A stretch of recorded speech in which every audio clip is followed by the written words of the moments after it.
It's the Ross Tucker Football Podcast. Yeah, it is. But it's not just any Ross Tucker Football Podcast, primarily because I would never do that to you guys, but also because it is a Wisdom Wednesday presented by DraftKings, America's #1 rated sportsbook app. And don't you forget it. I'm Ross Tucker. Most of you already know that, but if there's anybody new, we love new people. Welcome aboard. I'm a former offensive lineman in the NFL, classic journeyman. I do a podcast every day. It's about 30 minutes where talk about everything going on in the NFL, keep you up to date. I've got some great guests like Wednesdays when I have the great Andrew Brandt, former Packers executive. Now he's an agent and a professor and a writer and a triathlon superstar in the senior group. He's a lot of things at this point. He's the man, longtime friend. I should mention, by the way, we got one of our favorite giveaways every year, Madden codes. 6 Madden codes. Who wants a free Madden code? You can either sign up for the DraftKings Sportsbook app on your phone, throw the code Ross in there, and screenshot that bad boy, or take advantage of some of our other sponsors that you hear about or see on the sponsor page over at RossTucker.com. Either way, you are automatically entered. Actually, I take that back. You're not automatically entered. You have to send me the email, ross@rosstucker.com, so I know that you did it because I picked somebody out of the emails that I get. So make sure you send it to me, ross@rosstucker.com. Spread the word, winner. Those are the guys and gals that are already automatically entered because I'm just looking. I'm looking at Instagram and Twitter and Facebook and even YouTube subscribers at Ross Tucker NFL across the board, at RossTuckerPod. He is at Andrew Brandt, and he is today's big show. The Big Show. Andrew, a lot of business happening, man. A lot of business happening. It's that time of year. I mean, all over the place. Trades and guys getting cut and restructures and extensions. It's kind of interesting. Correct me if I'm wrong, Andrew. Is Green Bay an organization that if it doesn't get done by week 1, you guys cut things off and say, well, wait till after the year? Or do you guys not have that? Did you guys not have that hard and fast rule? Yeah, we were not one of those teams. I always got involved in negotiations later in the year, whether players wanted to or not. I would try to. You try to use the start of the season as some kind of flashpoint to get deals done, as you see happening around the league. But it wasn't a hard and fast rule for me in Green Bay, as I know it is for some teams. But yeah, a lot of deals getting done, trades. This is where you do the final push on the business of sports before you turn it over to the coaches and players. What happens in September? So let's start with Joe Mixon. 4 years, $48 million. The Bengals running back. And it's funny, right after Adam Schefter, whoever tweeted that Mixon had signed, both on Twitter and Instagram, Andrew, at Ross Tucker NFL, I said, how much do you want to bet those migraine headaches go away now? And, of course, he was already back on the practice field that very day. So this, to me, Andrew, and correct me if you think I'm wrong, this is now the template. Because of the new CBA and the automatic fines if you hold out, to me, this is the new template where you show up and then maybe midway through camp, you get a tight hammy or your back hurts or you get a migraine until you don't have a migraine anymore because they gave you the money that you wanted. I mean, it's pretty clear, I think, Andrew, that that's what Joe Mixon did. Do you look at this as a sea change? Well, I think we talked about the hold-ins versus holdouts. I've said for years, or a couple of years now, that the hold-ins scare me more than the holdouts because the holdouts, you have a lot of CBA penalties. They lose out on their contract. They lose out on accrued seasons towards free agency. Never helps them. But hold-ins, like Jalen Ramsey kind of maybe started this last year. They were actually before that even. Yeah, that scares you because I always talk about the word infect. You infect teammates with a bad attitude towards the team. I don't know if that was happening with Mixon, but another trend seems to be, Ross, that this running back contract desert, really a desert that's been, except for Le'Veon Bell, that really just hasn't been a good running back contract in forever. Is now seems to be breaking a little bit. Now we have Derrick Henry. We have Mixon. We'll see what happens. We got a couple of these still going, right? We got Kamara and we got Dalvin Cook. We'll see if the Mixon deal jump starts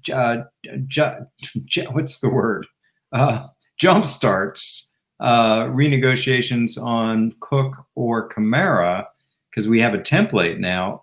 4 years, 48 sounds like a good deal. 12 a year. We'll see what the details are. But listen, if you pick one team that's notoriously the stingiest with contracts, it's that team. And a running back deal that's one of the top in the league in terms of average, the way it looks. So that's a big deal for Cincinnati.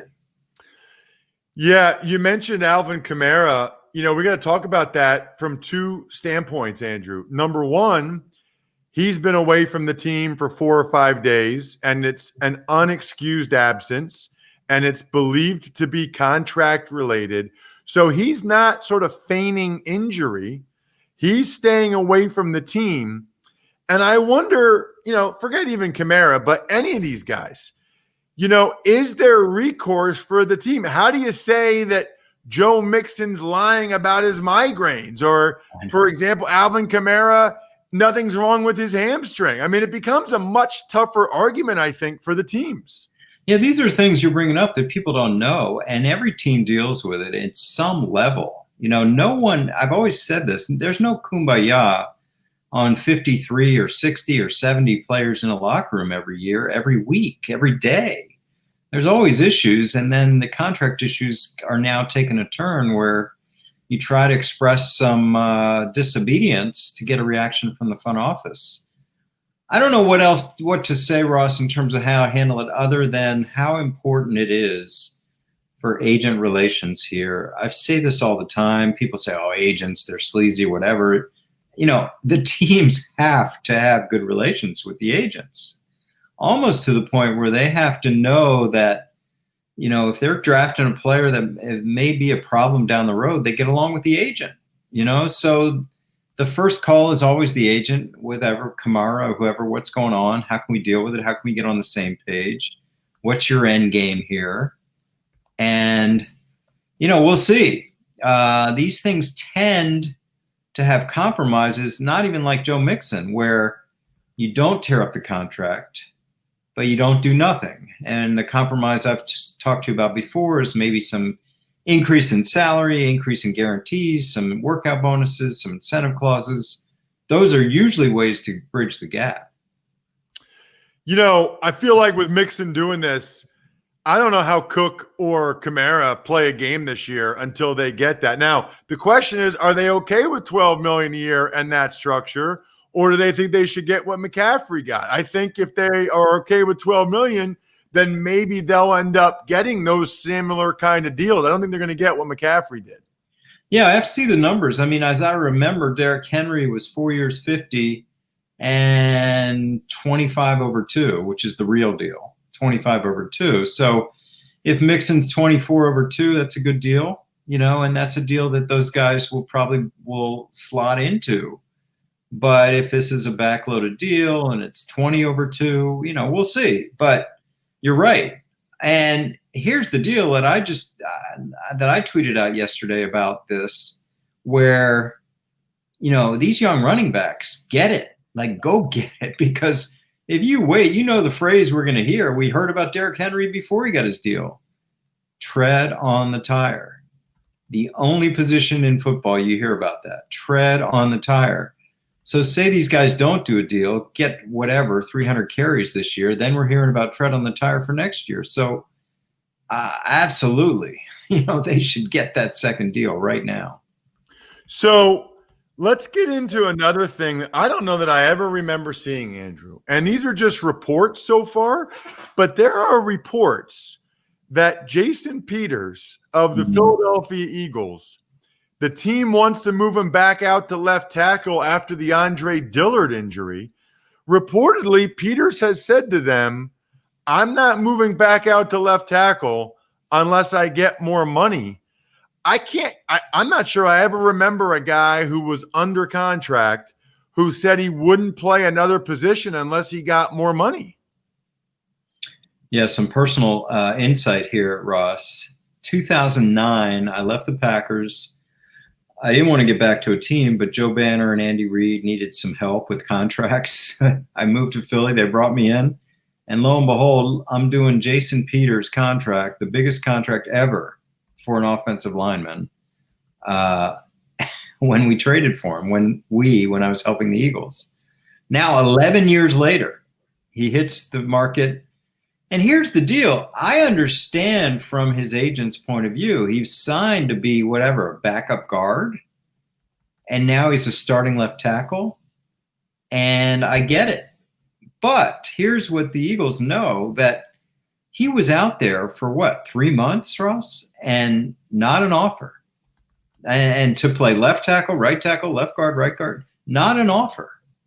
So he could have made left tackle money somewhere if he was, good enough from the marketplace to make it. Now he's back to the place he's always been, trying to get that left tackle money. I say that this is something the Eagles have to handle with tact and professionalism, but I think the most likely result is no change. And maybe there is some upgrade in terms of incentives or guarantees, all the things I talked about.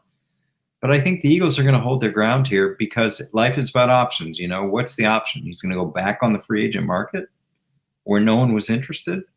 So that's a tough one for Jason. Meanwhile, speaking of left tackles, the Vikings asked Riley Reif to take a pay cut. Evidently, his agent, Neil Cornrich, called around, tried to see if he could facilitate a trade. Nobody wanted to do it. So I haven't seen the terms.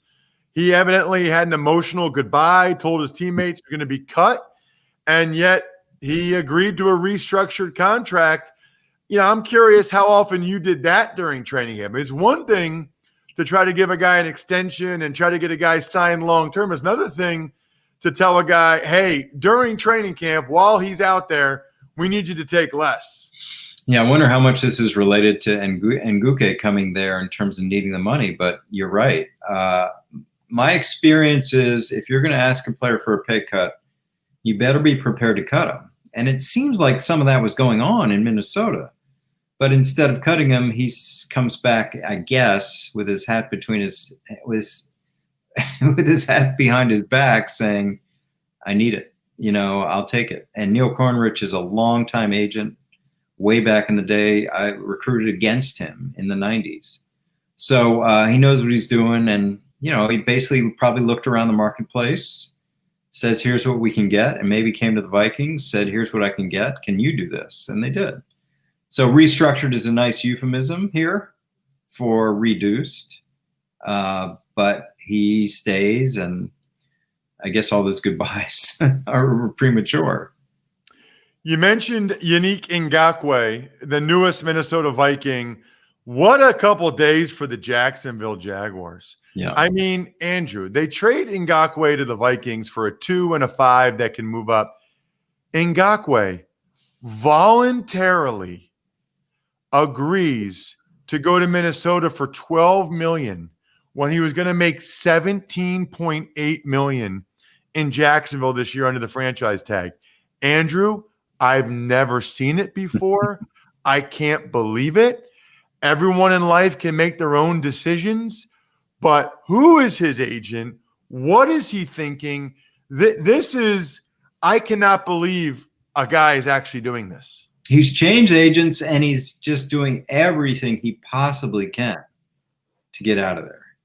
And you're right. Take how many million less did you say? Is it 3? Is it 4? 5.8. 17.8 to 12. Almost $6 million less. I don't know if there were incentives in there to get it back, but that's a lot of money. And people talk about, well, these guys make so much money. This is money that's going to count in his future. So, yeah, I mean, and they couldn't get a number one when all these players are being traded for 2 number ones this offseason. It just shows you the value of getting out of Jacksonville to him. And then a day later, they cut Fournette. They just cut off $22 million off their payroll this year. And that's a team that's always bringing over cap room from year to year that goes unused. I don't know what's going on down there. I mean, it seems like a rebuild. I don't believe in the whole idea of tanking for a certain player in the NFL. It's not like the NBA where there's only 5 players on the court and they can make dramatic differences. I just don't see it. I don't know what's going on, but you know what happens, Ross, when the Twitter world and pundits like us bury a team, they end up doing okay. They end up surprising us all. So maybe they know more than we do. Fournette release is interesting. They think that he voided his guarantees with some suspensions he had. That'll be a grievance. Meanwhile, the NFL is reportedly taking over the investigation with the Washington Football Club. You had Jason Wright, the new team president of the Washington football team, on the Business of Sports podcast last week. The best Business of Sports podcast out there. And yes, there are others. Don't make fun of me. There are a lot of business sports. Andrew's just got the best name, Business of Sports podcast. What are your thoughts on the NFL taking over that investigation? Yeah, I encourage people, shameless plug, but listen to Jason because he does address it on my podcast. He addresses the allegations, the toxic workplace in the past. And there was a previous podcast with Liz Clark, who, of course, did all the reporting on the sexual harassment and the treatment of young women at the Redskins facility, now the Washington Football Club. It seems like Snyder, the owner, was in on this and talked to the commissioner like, yes, you guys can be involved or should be involved or please get involved. But as I read it, Ross, Beth Wilkinson, the reputed lawyer from Washington, D.C., who was hired by Dan Snyder, is still leading the case, the investigation, albeit with the NFL now part of her reporting. So there is a little bit like, okay, it's still the person hired by the team, but we'll see what happens. So there's a lot of damage control. And it's funny that all that stuff broke on the day that I interviewed Jason. He was kind enough to send out a tweet that it was a nice moment and a tough day for us to sit down and chat. But yes, that is a team undergoing massive change, and I encourage everyone to listen to Jason Wright talk about that. Always listen to the Business of Sports podcast because it is excellent. It's part of the Ross Tucker Podcast Network. It's one of the ones we love. We know a lot of you guys do as well because we love Andrew, at Andrew Brandt. Andrew, great stuff as always. Really appreciate it. Always a pleasure, Ross. You know what else I'm appreciating these days? Grammarly. Do you guys even know what Grammarly is? If you don't, you will now. I mentioned on yesterday's show my article, my column I wrote for The Athletic. Very thankful for Grammarly Premium. So my issue, Grammarly Premium helps you with your writing. Whatever it is, you want to learn how to change the tone of your writing. You want help with being more concise. You want help with being more persuasive. They help.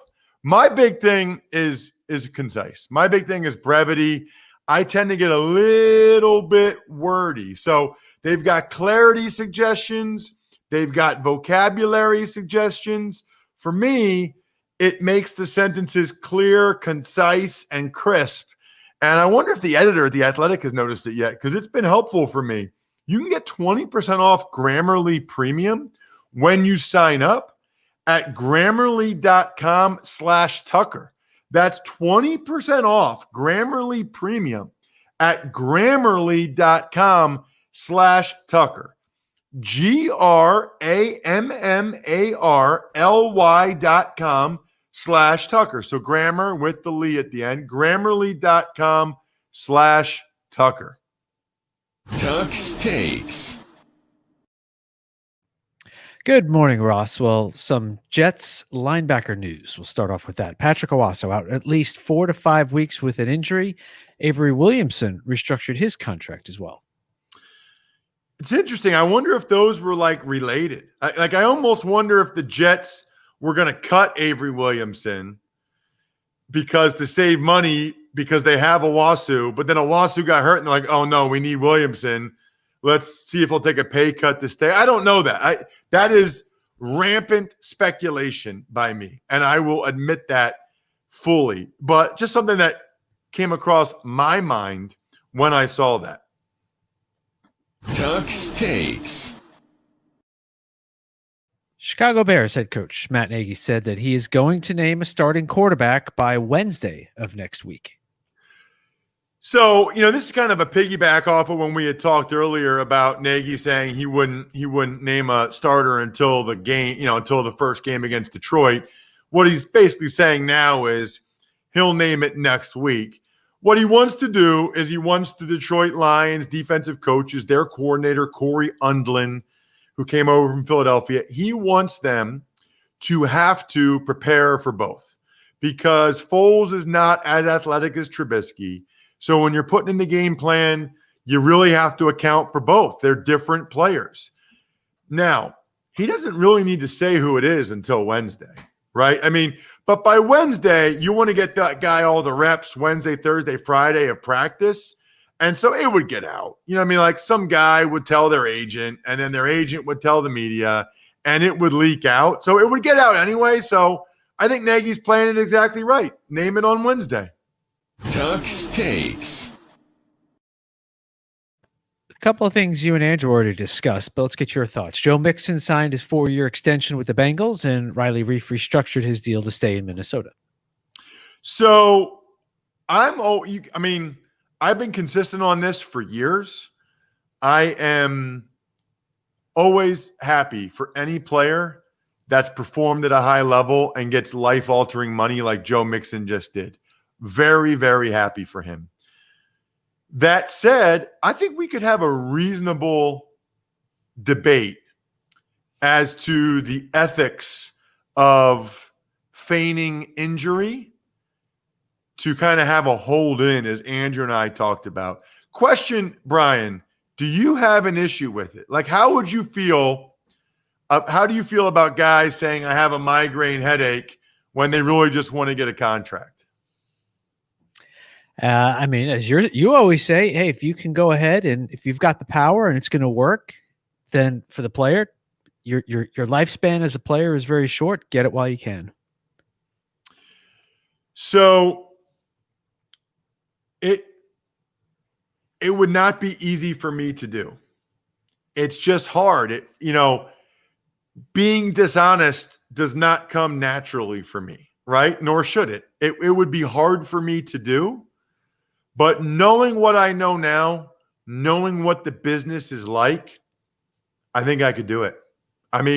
Knowing Joe Mixon, whether or not he gets that, that's the difference between changing his whole life and not.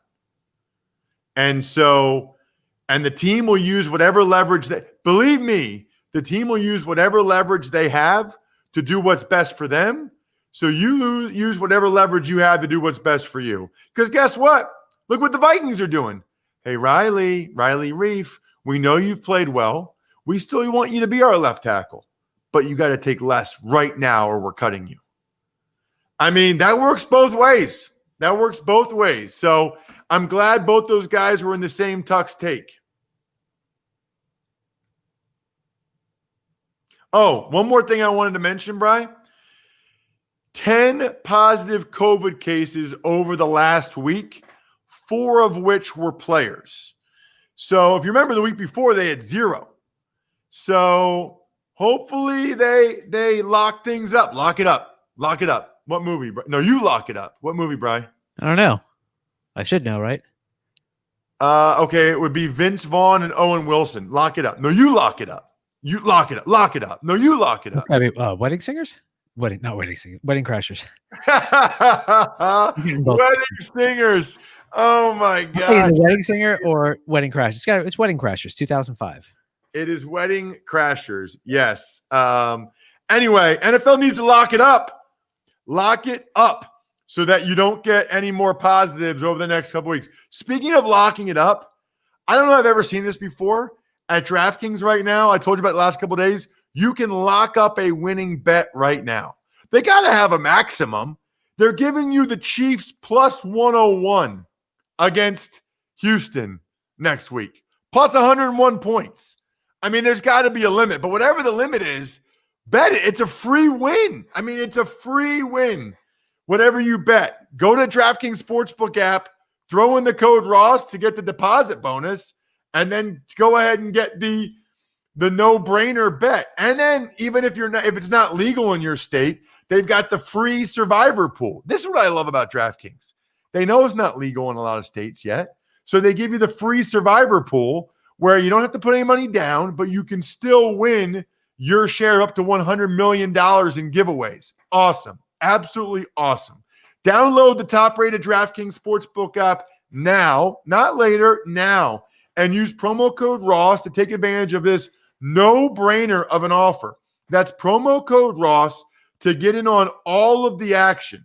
It's for a limited time only at DraftKings Sportsbook. Must be 21 or older. New Jersey, Indiana, or PA only.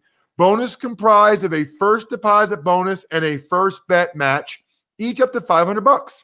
Deposit bonus requires 25 times playthrough. Restrictions apply, so see DraftKings.com/sportsbook for details. Gambling problem, call 1-800-GAMBLER or in Indiana, 1-800-9-WITH-IT. Let's get to an email, Brian. Ever wanted to ask an NFL player a question? Well, here's your chance. It's time to Ask Ross. This is Ross at RossTucker.com. There's really almost nothing I like more than your email questions. Love them. What do you got, Bri? Dear Ross, as a patron, I have to say you continue to rock. I really like your conversation with Dr. Chow a few weeks ago. I also make sure I catch Greg Cosell's concepts even when I'm traveling. My question for you, as an O-lineman, what was the hardest technique to pick up? For me, it was everything except pass blocking. For some reason, I could bob, weave, punch, and dive with most D3 linemen and backers. So those effing safeties, though, were a problem. Lots of laughs in the film room there. That is from our patron, Thomas Wilcox. Thank you, Thomas. Unfortunately, Thomas, it was pass protection. I had really short arms, which hurt me. And I didn't have great balance, not as good a balance as I needed to. And I never quite got my hands. I was not a puncher. I was a grabber. Never quite got my hands where I needed them to be or wanted to be. So for me, it was clearly pass protection. Good question. Love the emails. Take advantage of any of our sponsors. Send them to me. We love answering and responding to your questions. Shout outs to Pizza Boy Brewing, DynastyFreaks.com. We got the GC, Greg Cosell, tomorrow with his 1 week out Texans-Chiefs preview extraordinaire. I cannot wait. It'll be awesome. I cannot wet either. I cannot wet for that game. I am wet. Oh, that sounds bad. Anyway, I'm done. We're done here. Getting out of here, Bri. Thanks for listening to the Ross Tucker Football Podcast. Make sure to also subscribe to the Fantasy Feast, Even Money, Business of Sports, and College Draft. All available at Apple Podcasts, RossTucker.com, or wherever podcasts can be found.